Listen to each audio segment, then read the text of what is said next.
اعوذ باللہ من الشیطان الرجیم بسم اللہ الرحمن الرحیم توکلت علی الحی الذی لا یموت افوض امری الی اللہ ان اللہ بصیر بالعباد وما توفیقی الا باللہ۔ بسم اللہ الرحمن الرحیم۔ مولا امیر المؤمنین حضرت علی علیہ السلام فرماتے ہیں احلم عند الغضب، غضب کے وقت بردباری سے کام لیجئے، غضب کے وقت بردباری سے کام لیجئے۔ بحث ہماری جو ہے سابقہ جو درس تھا وہ علم کے بارے میں تھی، اور آپ کی خدمت میں یہ عرض کیا تھا کہ علم کی دو قسمیں ہیں، ایک ہے علم حصولی اور دوسرا ہوتا ہے علم حضوری۔ علم حصولی یہ ہے کہ کسی چیز کی صورت کا عالم کے پاس حاضر ہونا علم حصولی کہلاتا ہے، اور نفس معلوم کا اپنے وجود خارجی کے ساتھ حاضر ہونا یہ علم حضوری ہے۔ جیسے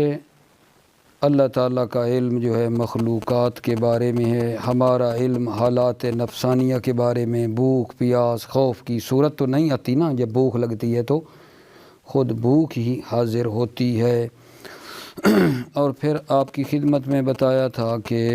یہ جو دو قسمیں علم حصولی اور حضوری کی،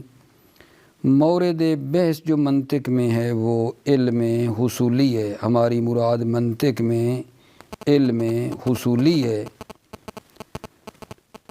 اور اس کے بعد ہم نے یہ کام کیا تھا کہ علم کے مراحل آپ کی خدمت میں بیان کیے تھے۔ علم کے 4 مرحلے تھے،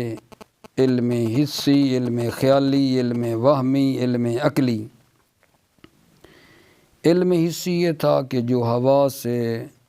پنجگانہ ہوا سے خمسہ کے ذریعے سے حاصل ہوتا ہے، یعنی دیکھنے سننے سونگھنے چکھنے چھونے سے جو علم حاصل ہوتا ہے، اور یہ جو ہے اصلی سرمایہ ہے تمام علوم کا۔ اس مرحلے میں حیوان بھی انسان کے ساتھ شریک ہے۔ اس کے بعد میرے آقا جان دوسرا مرحلہ جو ہے وہ شروع ہوتا ہے، جس کو علم خیالی کہتے ہیں۔ علم خیالی وہی ہے، وہ جو ذہنی صورتیں ذہن میں آ چکی ہیں محسوسات کے ذریعے سے، اب بچہ کیا کرتا ہے، ان ذہنی صورتوں میں نا داخل و تصرف کرتا ہے۔ ٹھیک ہے، مثلا کہتا ہے یہ چیز فلاں چیز سے لمبی ہے، روشنی کی یہ کرن اس کرن سے نورانی تر ہے، ایسی تصویریں بنا لیتا ہے ذہنی، جن کا خارج میں وجود ہی کوئی نہیں ہے۔ ایک انسان جس کے 1000 پاؤں ہیں فرض کر لیتا ہے، ایک ملک کو دیکھا ہے، دوسرے ملک کے بارے میں سنا ہے، دیکھا نہیں ہے، اس ملک کے بارے میں بھی تصویر اسی ملک کو دیکھ کر بنا لیتا ہے کہ اس کی سڑکیں گلیاں ایسی ہوں گی، وہ ایسے ہوگا ایسے ہوگا۔ تو یہ کیا تھا آقا جان، علم خیالی۔ اور اس مرحلے میں بھی حیوان انسان کے ساتھ شریک ہے میرے عزیزوں۔ تیسرا جو مرحلہ ہے وہ ہے علم وہمی کا۔ علم وہمی یہ تھا کہ وہ جو انسان ہے، ٹھیک ہے نا،